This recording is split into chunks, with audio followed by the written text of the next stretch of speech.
Mr. Secretary, let's just come back to Jose Ibarra, if we can. You know who that is. I know what he's accused of doing. Which is? Murdering a young woman. And that wasn't the first crime that he committed in this country, was it? Senator, as I've articulated previously, I'm not going to speak about the facts of the case because there is an ongoing criminal investigation. Have you read his parole file? Senator, same answer. So you're not going to say whether or not you've read the parole file? I've got it right here. Have you read this? Senator, I do not want to speak to the particulars of the case given the pending criminal prosecution. No, I find this interesting because this is a new answer today. You've changed your answers all over the map on this. And it looks like to me, you just don't want to answer the question. 2 days ago, you were asked about this in the House Homeland Security Committee. I've got the transcript right here in front of me. You were asked the same question.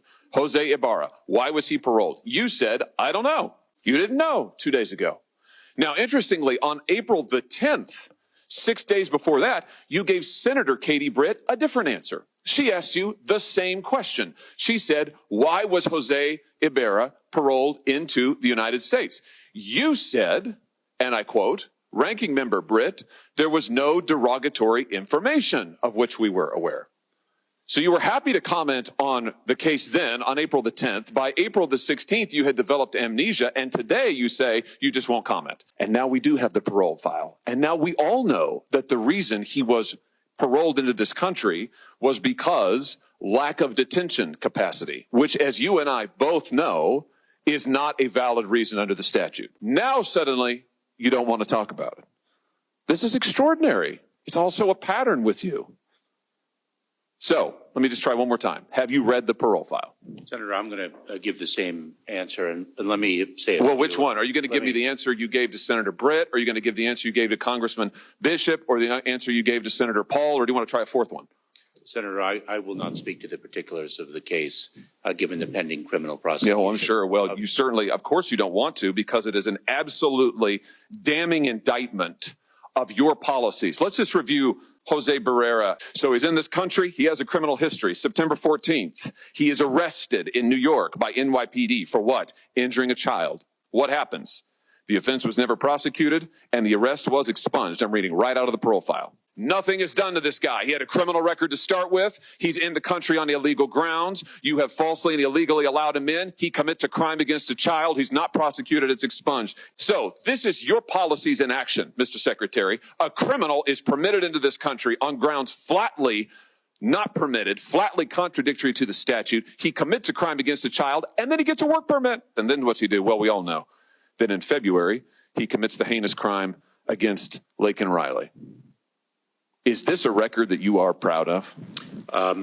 Senator, you've misstated some facts. I have read from the parole file, which you have said you don't recall, don't have, you miscited. I'm reading from it. It is right here. You have lied repeatedly to Congress and to the American people about this. They deserve to know. Mr. Secretary, I know that you think your policies are a success. You've sat right there in that chair and you've told me over and over our policies are working. You're on the record years and years saying that.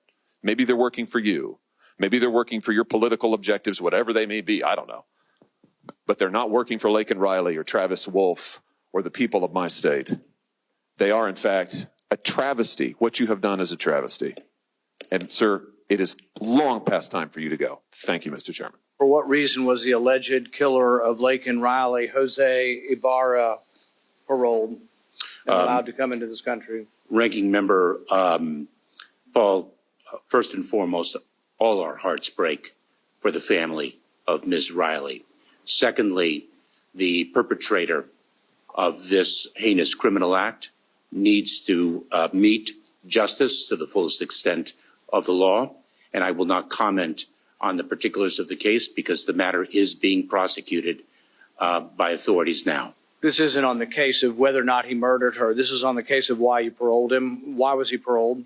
My same answer, Ranking Member Paul. You're refusing to answer the question? I have provided my answer, Ranking Member Paul. He was paroled due to detention capacity. Is that allowed under the law? Ranking Member Paul, my prior answer stands.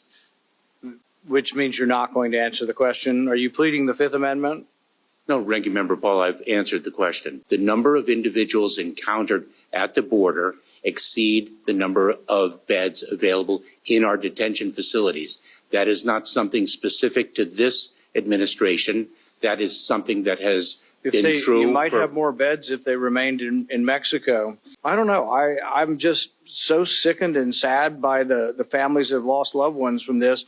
I don't see real remorse. I don't see you're willing to answer the questions. I mean, if it were me, I would be so upset by this. I would be doing everything possible to make sure that another Jose Ibarra doesn't get in. But apparently he let his brother in too, and his brother's got a rap sheet 10 times longer than Jose does. And so, I don't know. All I can express is disappointment and bewilderment that the Democrats let you get away with it.